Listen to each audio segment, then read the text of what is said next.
메디슨의 인터뷰는 우리 팬들만 충격이 아니었습니다.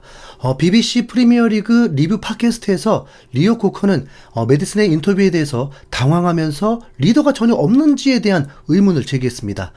선수로서 그런 상황을 정말 잘 알죠. 그런데 제 입장에서는 특히 제임스 메디슨이 그런 말을 했다는 게 놀랍다.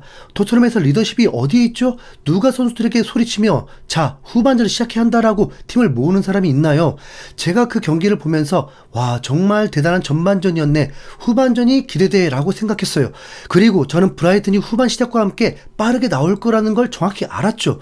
선수들이 그걸 몰랐을 리가 없어요. 그들은 그라운드에서 직접 경기를 하는데 브라이튼이 빠르게 나와 공격을 퍼부을 거라는 걸 알았어야죠. 리오 코커는 선수 출신이기 때문에 이 상황에 대해서 더욱 납득하기 어려운 듯 얘기하고 있죠. 토트넘의 캡틴은 손흥민이고 부주장은 메디슨과 로메로입니다. 엔지 감독이 지난 시즌 직접 정했습니다. 그런데 2년차가 되면서는 한 명이 더 추가된 듯 보였습니다. 토트넘 전담 기자인 골드 기자는 9월 말에 여름에 비카리오가 팀 리더십에 추가됐다고 했고, 내가 알기로는 공식적으로 비카리오가 네 번째 주장단 멤버로 추가됐다. 비카리오가 리더로 보이고 매우 정확하게 말하며 선수들은 그가 말할 때 귀를 기울이기 때문이다. 그는 라커룸에서 큰 소리를 내고 있다. 커리어에서 힘든 싸움을 겪은 사람이다. 엔지 감독이 그런 선수들을 좋아한다고 생각한다라면서 비카리오도 주장단 멤버라고 했습니다. 손흥민이 9월에 부진하다고 하면서 강력 비판했을 시기에는 손흥민이 팀을 떠나게 될 것을 대비해서 그 다음 토트넘 새 주장은 비카리오가 될 것이라고 강하게 주장하기도 했습니다. 이렇게 주장단이 손흥민 포함 4명인데 우선 이번 브라이튼전에서 손흥민은 햄스트링으로 결장을 하면서 런던에 머물고 브라이튼전에 동행하지도 않았습니다. 그럼 경기의 캡틴 완장은 누군가가 차고 있어야 하는데 로메로였습니다. 로메로는 영어가 익숙하지 않은 선수입니다. 로메로가 인터뷰를 할 때는 항상 스페인어였고 다른 방송 출연했을 때도 간간히 영어를 살짝 하지만 대부분 익숙한 스페인어를 사용했었습니다.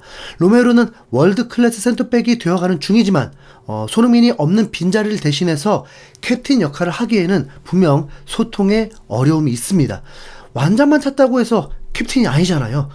동료들을 리드를 해야 하는데 그럼 다른 선수가 누가 있습니까? 바로 메디슨입니다.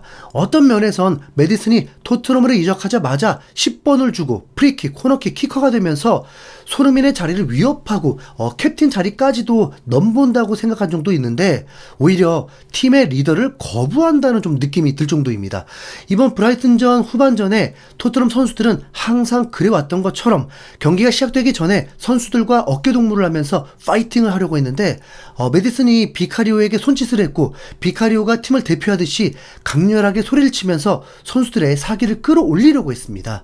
앞서 언급했듯이 비카리오도 주장단이니까 물론 그렇게 나설 수는 있고 엔지 감독 기자회견 때도 한 기자가 비카리오가 주장단에 속하는 부분도 인정을 했었습니다. 누가 주장하면 어떠냐라고 할 수 있겠지만 분명 BBC에서도 선수 출신 리오 코커는 토트넘의 주장이 없는 것 같다고 했으니까 이 경기에서 메디슨이 팀의 리더인 건데 그 역할을 안 했기 때문에 이 문제는 심각하다고 봐야죠. 한편으로는 정말 궁금하긴 합니다. 엔지 감독은 왜 메디슨이 아니라 소통 장벽이 있는 로메로에게 캡틴 완장을 채웠을까? 아마도 엔지 감독은 선수의 커리어도 굉장히 중요하게 본 것 같죠. 메이저 대회 3번 우승을 경험한 아르헨티나 핵심 센터백이니까요. 팩트는 전혀 아니지만 메디슨이 좀 맘상한 건 아니겠죠? 네.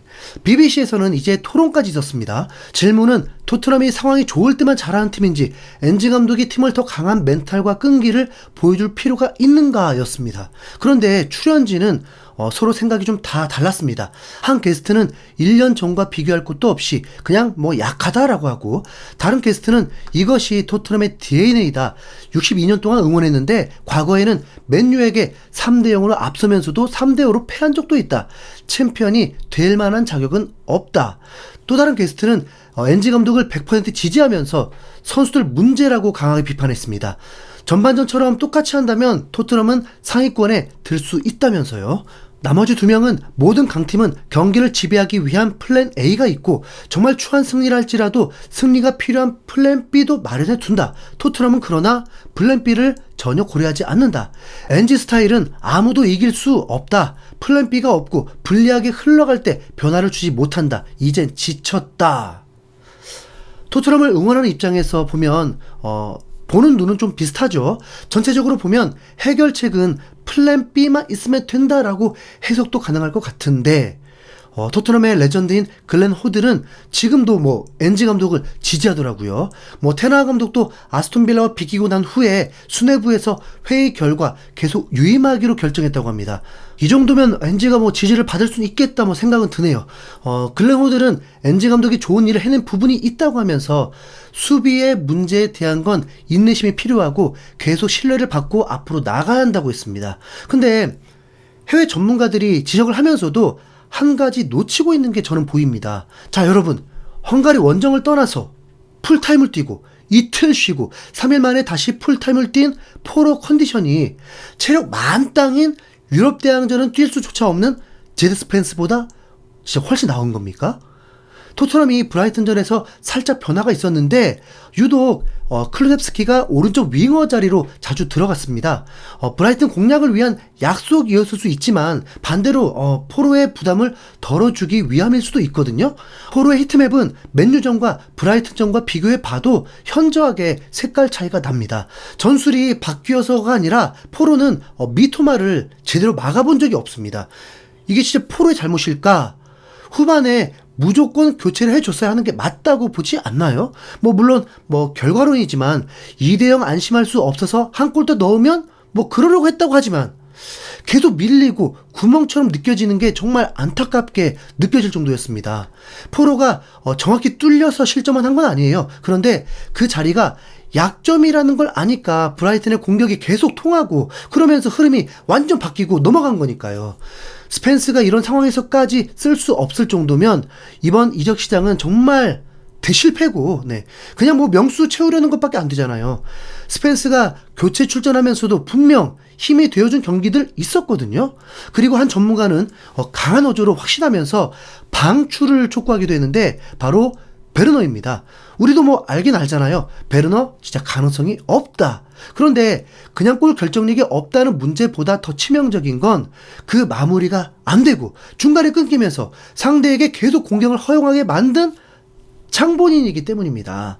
베르너 한 명으로 팀이 더 많이 뛰게 되고 체력 소모가 더 극심해진 거죠.